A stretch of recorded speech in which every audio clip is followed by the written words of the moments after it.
eléctrica, murió la luz, pero ya la recuperamos. Y eso que todavía no es Día de Muertos. Y nos estamos hablando, Elaí, de este sentido de la identidad. ¿Tú cómo lo observas desde tu perspectiva? Sí, bueno, comentaba que creo que es muy importante el no casarnos a lo mejor con una idea o una ideología, en el sentido de decir, bueno, como yo no creo en eso, yo no celebro esa tradición, pues entonces está mal, ¿no? Creo que debemos de ver este tipo de celebraciones como lo es el Día de Muerto con unos ojos culturales, podríamos decirlo de esta manera, en el sentido de todo lo que nos trae, ¿no? A final de cuentas, aunque se dice muy constantemente que es una celebración o tradición que parte del catolicismo, lo podemos ver en todas las partes del país, ¿sí? Y el día 2 de noviembre, perdón, el Día de Muertos, pues queramos o no, lo vamos a encontrar, lo vamos a ver en las escuelas, lo vamos a ver a lo mejor en lugares públicos, en las plazas, lo vamos a ver en las casas de nuestros vecinos, etcétera.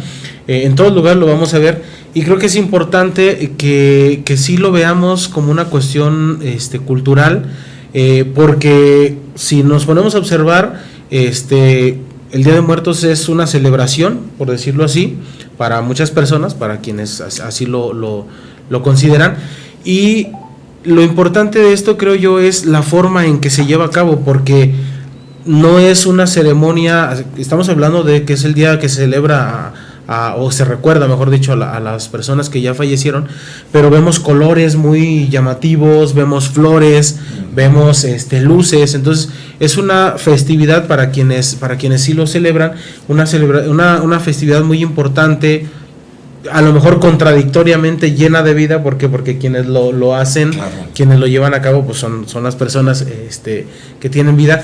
Pero digo, a pesar de lo irónico que suena eso, creo yo que es atractivo o es importante ver este lado cultural, este lado identitario, justamente, ¿no? Y además cohesionador. Sí, por supuesto. Y como lo mencionaban al principio, como se mencionaba aquí, es una celebración que ha ido teniendo ciertas transformaciones gracias a ese sincretismo, ¿no? Que, como ya lo comentamos, pues ya es una cuestión de muchas culturas, ¿no? Sí. Lo mencionaba el maestro también. Últimamente ya no es solamente recordar a los seres que fallecieron, sino que hay personas que celebran a la muerte como tal, ya en un culto como tal a la muerte, y que creo yo que ahorita que está teniendo bastante auge esta parte, pues es bueno conocer, es bueno investigar o que nosotros sepamos en qué consiste, qué es lo que se celebra de la muerte, ¿no? Las personas que sí lo hacen. Claro. Y otra parte importante, para cerrar el programa, además de racionalizar y de dejar sentir la emoción, es disfrutar los altares. Vamos a hablar de la comida y la bebida que ocurre en altares. Si usted tiene la oportunidad de conseguir por ahí una invitación, de hacerse invitar por alguien que ponga sus altares al estilo de la Sierra o la Huasteca o el Valle o en el Mineral del Monte, aproveche y vea, y sobre todo si lo invitan a probar lo que se hizo, no lo deje de hacer. Recordamos siempre en estas fechas con mucho cariño a doña Elena Cerecedo, que vivió en el Real, en la Casa Azul le llamaban, y que ponían un altar en un cuarto, yo creo que de 7-8 metros de ancho y de 2,5 metros de alto, y que hacía guisados extraordinarios. Otra señora que hacía unos altares maravillosos, ella también de la Sierra y paisana de doña Elena, era la señora Berta Milo de Espinosa, o Espinosa Milo, de la familia Espinosa Milo, que también hacía unas carpetas de papel picado, que inclusive una vez un conocido le pidió unas muestras, las llevó a Alemania a una muestra de arte popular internacional y merecieron un reconocimiento. Era finísimo, y además los guisados, tamales, variedades que hacía. Mario, ¿cuáles son, además de una que es maravillosa, a mí me parece, porque habla de la solidaridad del mexicano, el vaso de agua que se pone siempre un poquito distante para el ánima sola. O sea, siempre habrá un ánima de alguien que se quedó sin vivos que lo recuerden, y muchos altares tienen el rincón para el vaso de agua, para el ánima sola, aquella que se quedó olvidada sin parientes que le recen una oración, y también un bocado para que se vaya sin hambre. Por otra parte, en muchos lugares, el 2 de noviembre, en lugar de juntarse en la casa a comer con la familia, van al panteón, lo barren, lo limpian, riegan, llevan flores y luego ponen el mantel, sacan su canasta y comen allí, acompañados del espíritu del muerto. Pero vamos a hablar de comidas y bebidas. ¿Qué recuerdas entre los bocadillos para los platillos para los niños, que es del 31 al 1 de la tarde? Pues vienen, por ejemplo, los dulces, el arroz con leche, por ejemplo, y todos estos alimentos que eran muy particulares y muy tradicionales, todas las galletas, todo este tipo de alimentos muy sui generis, muy particulares, pero pues también en los adultos, pues ya platicábamos hace un rato toda la gran variedad de todo esto que existía, pero no podemos dejar pasar esta película que de alguna manera trata de dibujar esta cosmogonía que representa el Día de Muertos, que es esta película Coco, la de Coco, que digamos está más o menos documentada, tiene algunas cosas por ahí que se trata de interpretar, al menos ese tránsito en el limbo, lo que pasa cuando alguien recuerda a los muertos y cuando alguien no los recuerda, ¿no? Entonces todo este proceso que da precisamente aquella cosa que los muertos están muertos hasta que alguien ya no los recuerde, ¿no? Entonces todo esto se pone en juego en esta película, una película interesante, yo diría... Que seguramente la van a pasar en estos días. Esté pendiente si no la ha visto y si ya la vio. Seguramente está en alguna plataforma por ahí. Vuélvala a ver. Porque vale la pena, que nos remite precisamente a concretar muy sincréticamente, muy simplemente lo que esto representa, con su parte dramática, su parte cómica y su parte anecdótica que tiene la película, ¿no? Claro. Aunque tiene una buena dirección. La pregunta era otra, Mario, pero está bien.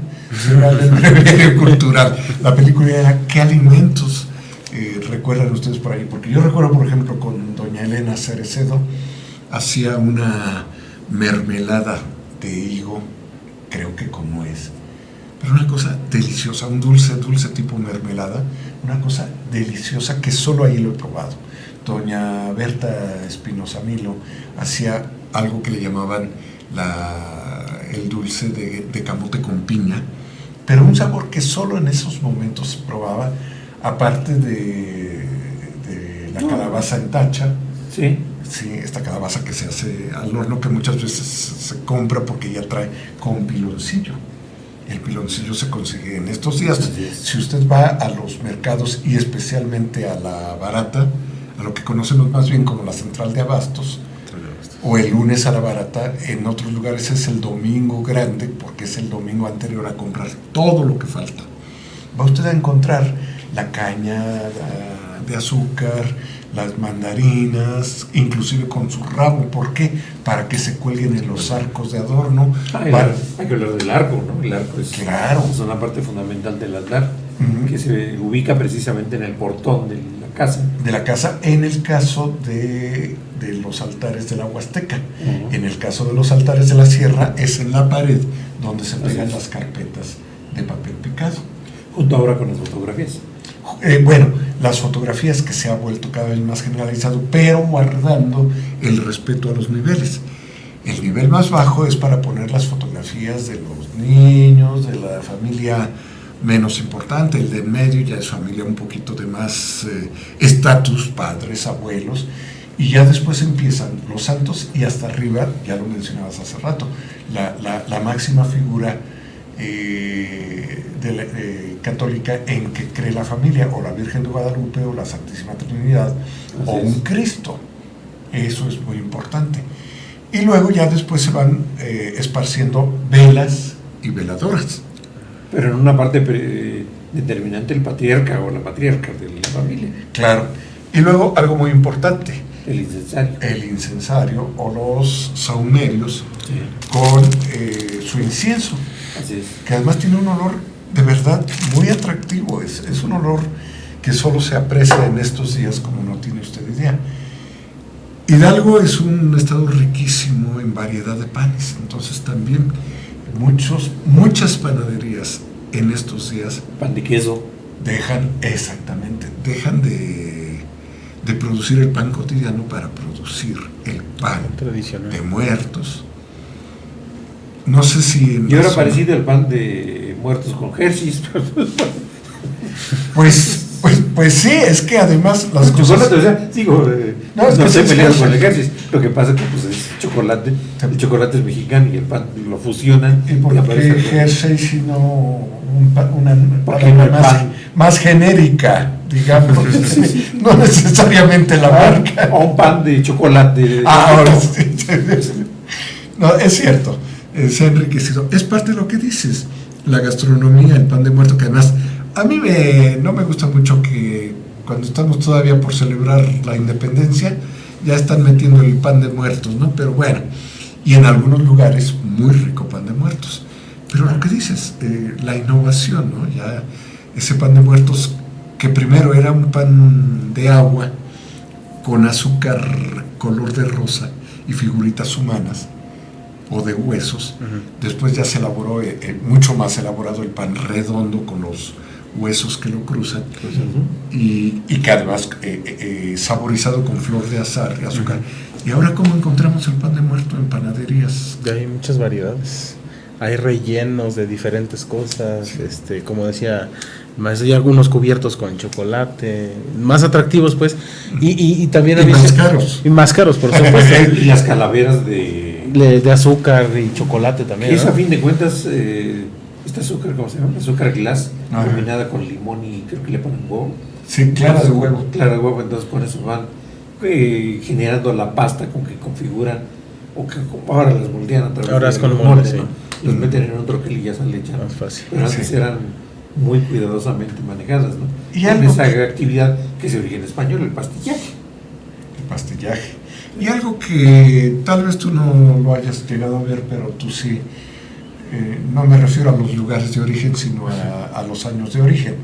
Los juguetitos de garbanzo que simulaban muertos. No sé si te acuerdas que eran como cruces de palitos de madera y se movían.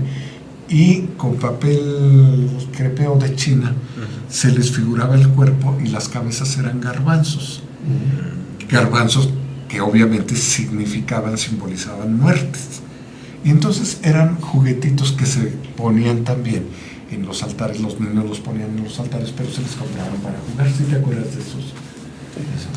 Eran muy simpáticos. Sí, no, yo no. Pues la recomendación es,